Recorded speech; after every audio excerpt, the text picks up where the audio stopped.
ابو لہب نے تمام قافلے والوں کو بلایا اور بلا کر کہنے لگا کہ محمد صلی اللہ علیہ وسلم نے میرے بیٹے کو ایسا ایسا کہا ہے، اور مجھے اس بات کا پورا یقین ہے کہ محمد صلی اللہ علیہ وسلم جو کہتے ہیں وہ ہو کر رہتا ہے۔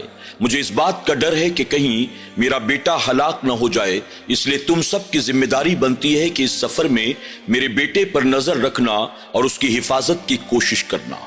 تمام لوگ اس کی بات کو سنتے ہیں اور اس کے بعد اس بات کا وعدہ کرتے ہیں کہ ٹھیک ہے، ہم تمہارے بیٹے کے آس پاس سائے کی طرح رہیں گے اور اس کی حتی الامکان حفاظت کی کوشش کریں گے۔ ناظرین اکرام، یہ پورا واقعہ کیا ہے؟ آخر حضور اکرم صلی اللہ علیہ وسلم نے ابو لہب کے بیٹے کے بارے میں ایسا کیا کہا کہ جس کی وجہ سے ابو لہب، اس کا بیٹا اور تمام قافلے والے گھبرا گئے؟ آخر ابو لہب کے بیٹے نے حضور اکرم صلی اللہ علیہ وسلم کے ساتھ ایسا کیا کیا تھا کہ حضور اکرم صلی اللہ علیہ وسلم اس سے ناراض ہو گئے تھے؟ آئیے جانتے ہیں یہ پورا واقعہ۔ ایک مرتبہ ابو لہب تجارتی قافلے کے ساتھ ملک شام جا رہا تھا، جس قافلے میں اس کا بیٹا بھی اس کے ساتھ تھا۔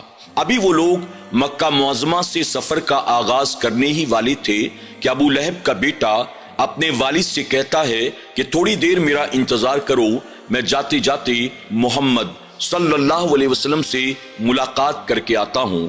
ابو لہب نے کہا کہ آخر تم ان کے پاس کیوں جاتے ہو؟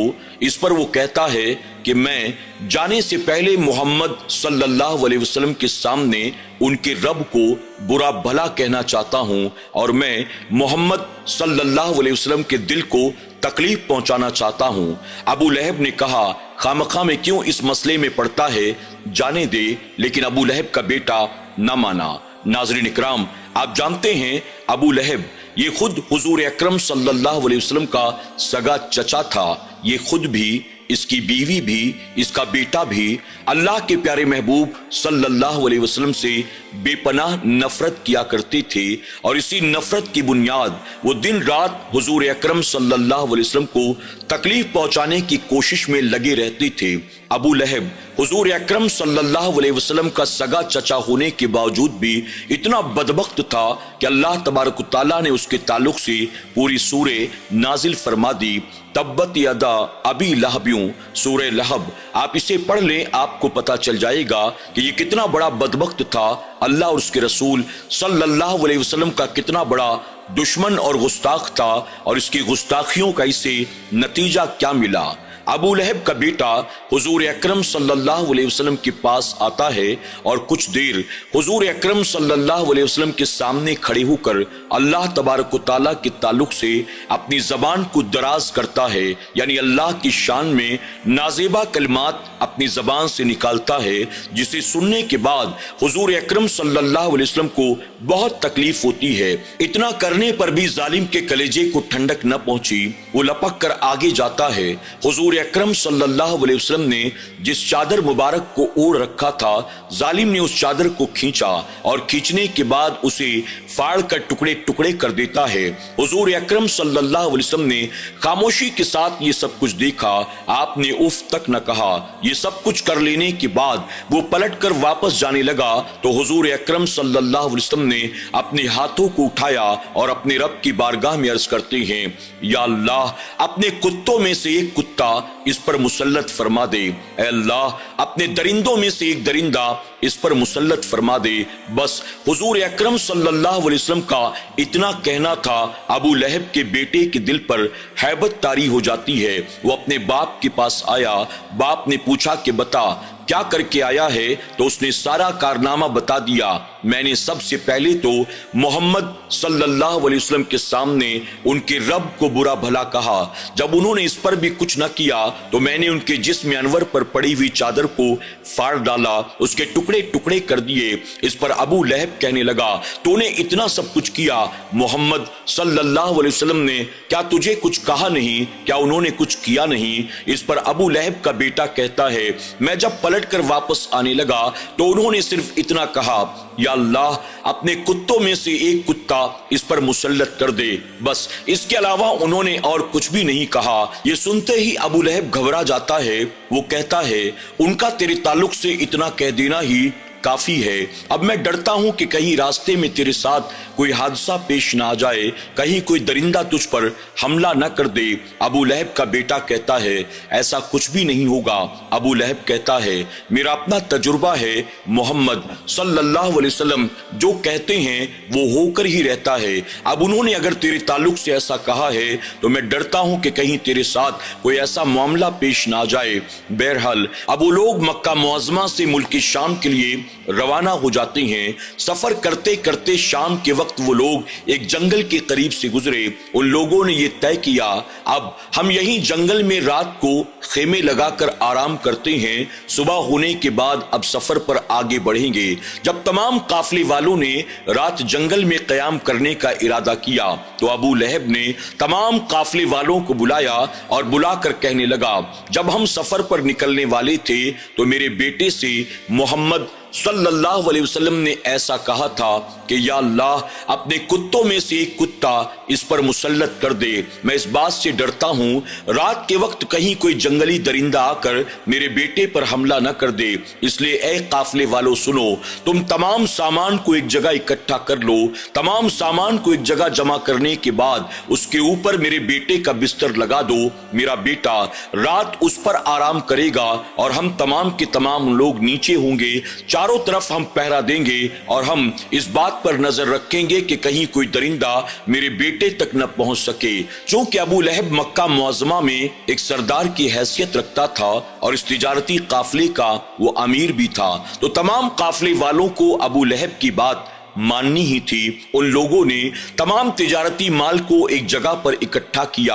ایک پہاڑ کے ٹیلے نما یہ سامان تیار ہو گیا، اس کے اوپر ابو لہب کے بیٹے کا بستر لگا دیا گیا۔ وہ آرام سے اوپر جا کر لیٹ جاتا ہے اور پورے قافلے والے چاروں طرف پھیل جاتے ہیں، یعنی وہ نیچے اس طرح سے اپنے اپنے بستروں کو لگاتے ہیں کہ وہ پہرا دے رہے تھے تاکہ ابو لہب کے بیٹے تک کوئی جنگلی درندہ پہنچ نہ سکے۔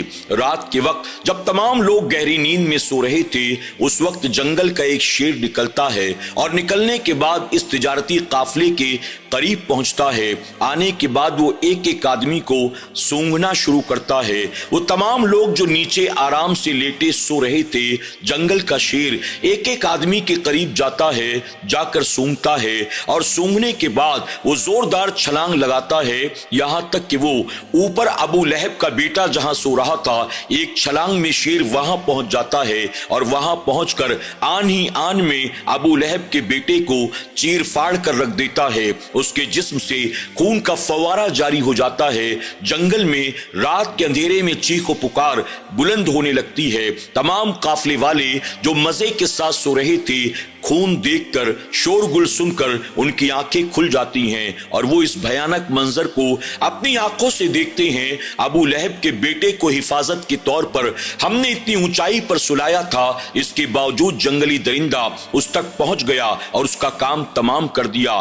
اگرچہ ہم تمام کے تمام لوگ نیچے سو رہے تھے لیکن جنگلی درندے نے ہمیں کوئی نقصان نہ پہنچایا بلکہ وہیں گیا جس کے تعلق سے اللہ کے پیارے محبوب صلی اللہ علیہ وسلم نے فرما دیا تھا اے اللہ اپنے کتوں میں سے ایک کتا اس پر مسلط کر دے۔ اور اس طرح سے ایک گستاخ رسول کا خاتمہ ہو گیا اور قیامت تک آنے والے انسانوں کے لیے ابو لہب کا بیٹا عبرت کا نشان بن گیا کہ حضور اکرم صلی اللہ علیہ وسلم کی جو بھی گستاخی کرے گا، جو بھی میرے آقا صلی اللہ علیہ وسلم کی بے ادبی کرے گا، وہ دنیا کے کسی کونے میں کیوں نہ ہو، وہ لاکھ پہرے میں کیوں نہ ہو، لیکن اسے سزا ضرور ملے گی۔ اللہ تبارک و تعالیٰ نے اگر آج چھوٹ دے رکھا ہے تو اس کا مطلب یہ نہیں ہے کہ تم اللہ کی پکڑ سے بچ گئے ہو، بلکہ اللہ تبارک تعالیٰ بعض وقت موقع دیتا ہے، مہلت دیتا ہے، بندے رجوع کر لے، توبہ کر لے،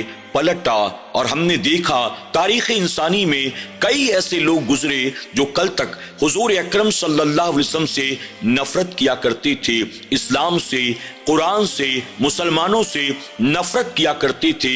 اللہ تبارک و تعالیٰ نے ان کی پکڑ نہیں کی، اللہ نے ان کو مہلت دی، اللہ نے ان کو موقع دیا، اللہ نے ان کو ہدایت دی، اور پھر وہ اپنی غلطیوں پر شرمندہ ہوئے، انہوں نے رجوع کیا، توبہ کی، اور وہ پھر خود اسلام کے ماننے والے بن گئے۔ گئے, پیغمبر اسلام سے محبت کرنے والے بن گئے, لیکن جو لوگ نہیں سدھرتے, باز نہیں آتے, اللہ کی پکڑ سخت ہے, وہ دنیا کے کسی کونے میں چلے جائیں, اللہ کی پکڑ سے اپنے آپ کو کبھی بھی بچا نہیں سکتے. آج تک جو بچے ہوئے ہیں, یا تو اللہ ان کو ہدایت عطا کرے گا یا تو ان پر عذاب مسلط کر دیا جائے گا.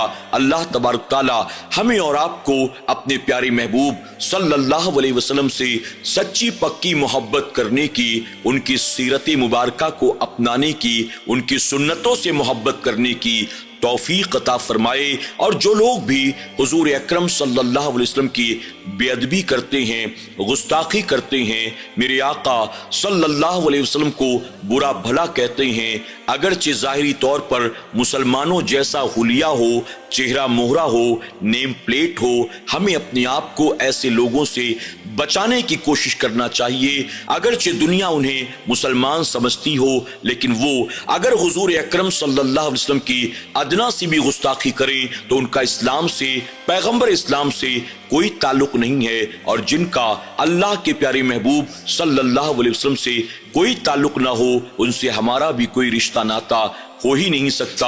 اللہ ہم سب کے ایمان و عقیدے کی حفاظت فرمائے. اللہ گستاخوں سے ہماری آنے والی نسلوں کے ایمان و عقیدے کی حفاظت کرے. آمین یا رب العالمین.